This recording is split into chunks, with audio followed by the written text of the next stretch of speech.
Hello, this is Christy Patton-Lukes, back with another lesson on Jacobian transforms.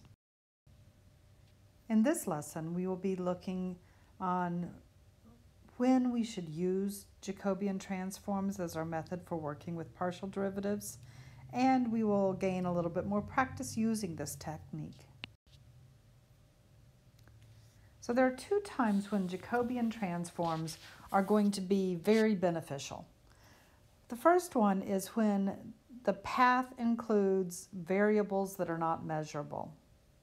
In the last video lesson, we looked at the Joule-Thomson expansion coefficient, dt dp at constant h, and then we looked at dp dv at constant s. The h and the s are not measurable, and that makes doing calculations along those paths very tricky. The Jacobian transform is a way out of that mess. The other time when it's very practical to use Jacobian transforms is when we just find ourselves in the wrong variable set.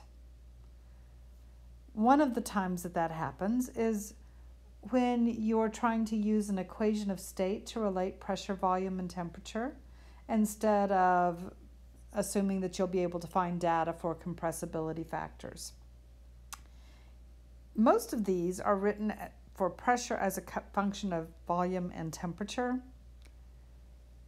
When you have those, doing things like how does V change with temperature while holding pressure constant, just doing that calculus step is more difficult than it seems to need to be.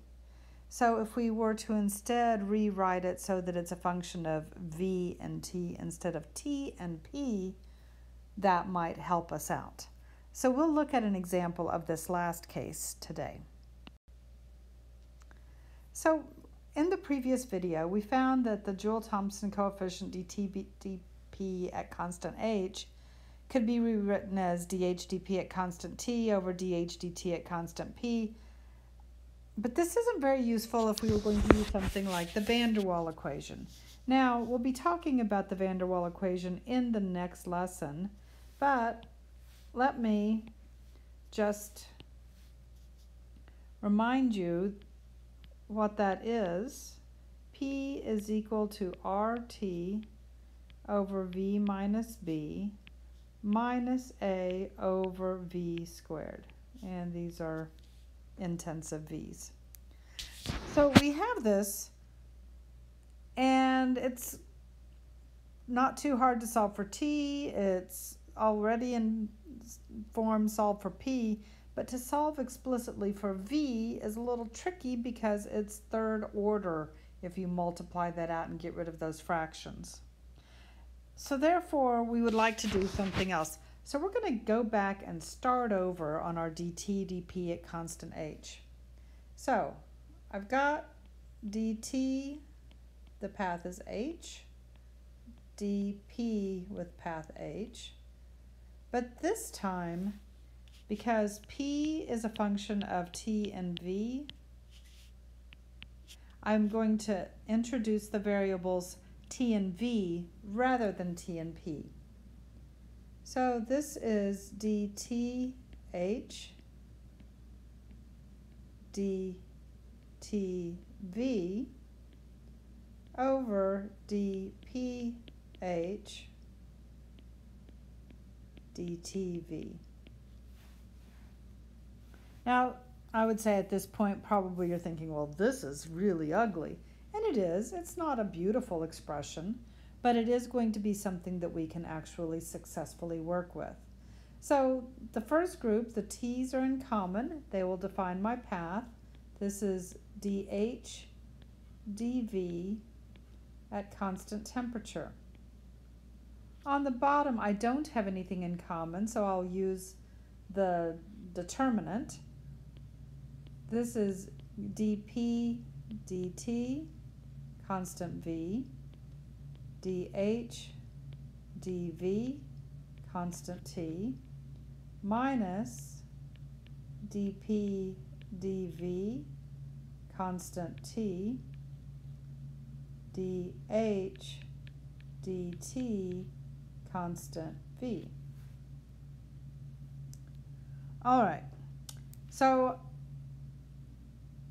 dp dt at constant volume, dp dv at constant temperature, I see that I would be able to solve for those using just calculus rules. But what about these DH's? Well, let's now recall that DH, if I'm using intensive variables, is TDS plus PDV. And I'm going to probably skip underlining all these things. These all should have been underlined up here also, and it's just awkward. So, okay, I'm not very good about remembering to do that. All right, if I have this, then I can take the differential form and modify this for the derivative forms. So in this case, dH dV at constant temperature is T ds dV at constant temperature plus P dV dV at constant temperature. Now, what is dV dV? That's just one, right? And what about ds dV at constant temperature?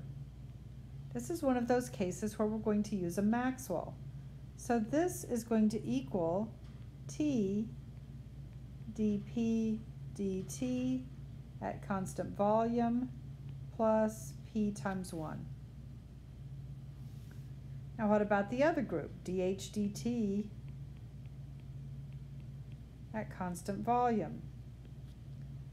Again, just going from differential to partial derivative form. This is T ds dt at constant volume plus P dV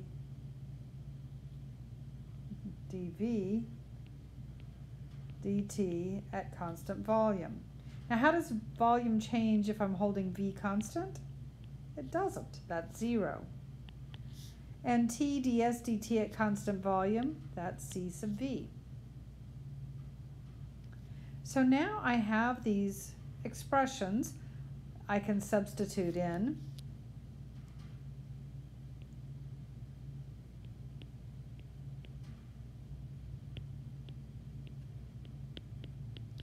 So dH dV at constant temperature is P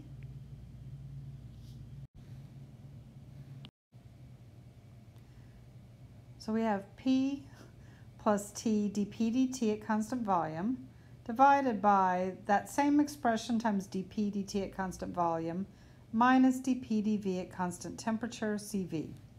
And all of these things are things that we can find from our equation of state, P as a function of T and V. In our next lesson, we're going to look at equations of state and how we can take advantage of these. At this point, thank you very much for your time.